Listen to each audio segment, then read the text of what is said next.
Dr. Osterberg, tell us a little bit about, people who wake up in the morning, tensions in their neck, in their shoulder, and they start running around and their head already, explored 26 different billows and all that stuff, and just, doesn't seem to go away. Some billows may be better than others, and they may be good as long as you sleep on it in a certain way, but the second you turn and toss, that pillow kind of goes out the window and a certain thing doesn't work. Number one, is it really the pillow or, which causes that, or is there actually an underlying fact? Because somebody has once told me, if you're rightly aligned and everything is correct, you can sleep on a stone, floor and you'll be okay. True? In theory it is, but it doesn't always work out that way. It's interesting. Most of us would not go that far anyway, right? That's right. When I started out in practice, I was in my 20s, and I used to have patients come in and say, I don't know what I did. I just slept wrong, and I woke up with this problem. And I'd scratch my head and think, how can you sleep wrong? You lay down, you go to sleep, you wake up. What do you mean you slept wrong? But, now that I'm approaching 40 years old, you start to understand how sometimes you can sleep wrong, and that's enough to cause problems.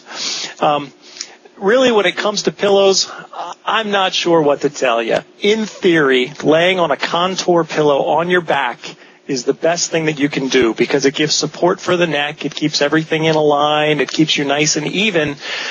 But most people don't sleep on their back. Most people are side sleepers, and over 90% of side sleepers, if they're married or share their bed with a spouse, they lie on the side facing away from their spouse. And getting them to change that sleeping position is virtually impossible without switching sides of the bed with your partner. So certainly we have to address this with some patients that sleeping seems to be the number one condition that's aggravating their neck. And we see it with neck pain problems and shoulder pain problems and headache patients. And sometimes we need to get them to switch sides of the bed and try that. Because if they're laying, with their head tipped to one side and their neck twisted, and they're doing that for 6 or 7 or 8 or 9 hours a night, the problem's going to keep coming back, and they need to make some changes in that part of their lifestyle.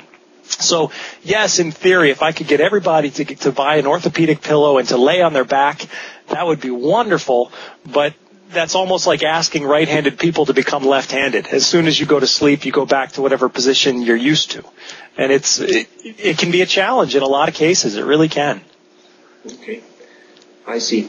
So switching the bedside is actually not a bad idea, I think, because you then forced to sleep. And I'm getting the picture in my head when sometimes my wife and me do that for whatever reason.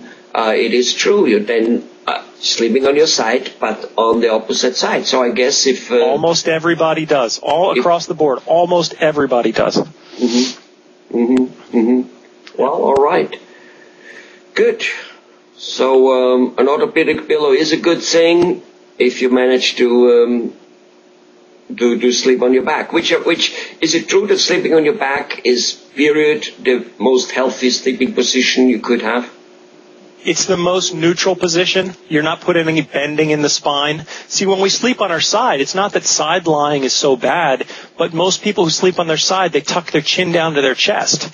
And having your head in that bent forward position for long periods isn't necessarily good if you have neck problems. That's my biggest concern with people who sleep on their side. It's not so much laying on the side, it's that they always lay on their side and tuck their chin down. So if they can manage to lay on their side and keep their chin up and keep their head elevated, it's really not that bad. And I would recommend that they try to switch back and forth from right side sleeping to left side sleeping so there's some variety. They just don't fall in the same pattern for long periods of time over and over. Right. Well, the same pattern as you mentioned it before in another video, repetitive work, repetitive thing. Even though after all, we get carpal tunnel symptom from working on the computer, and it doesn't exactly it doesn't look like something which strains us, but a few years later, next thing you know is some of the muscles are always used, I guess, and that's what happens. Our body can adapt to some amazing things, but it's really not designed to do the same thing over and over for 40 or 50 or 60 hours a week. If you look back, 1,000 years, we were hunters and gatherers and farmers, and we're out moving all the time. We don't stand in one spot and do the same things over again and again. And it's really tough on us. That's a lot of the problems that we see in our office. Mm-hmm. Mm-hmm. I can see that. And we do, kind of like, unfortunately, at the other hand, we did become a society where that is what we do. I mean, Mr. Ford invented the converter belt, and, right. And everybody's standing there just putting in that one screw over and over again, and the motion is the same for years and years, literally, Right. We specialize, and then we get repetitive use injuries. That's why even in the exercise and the workouts, I recommend that people change their workouts frequently, from day to day. If you work out 3 days a week, you shouldn't do the same workout every day. You should have a lot of variation in your lifestyle like that. Is that maybe why you see some, high-powered sports people, the ones who go and win medals, they always will have one or two other sports. They're pretty goddamn good at it. They may not be champions in that one, but they're good at it and they do it so that they even out. Is that kind of what it is? It's quite possible that they do another sport in their off season, or it could be that people who win gold medals are just naturally gifted and they're going to be good at anything that they do. There are some people that are fortunate like that.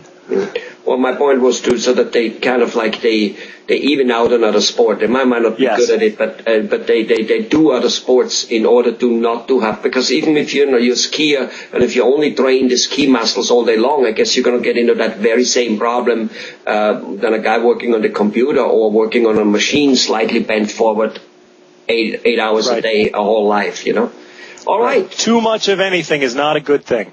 Too much of anything is not a good thing. Do everything in moderation, even moderation, right? That's right. I use that as an excuse whenever I screw up. Thanks.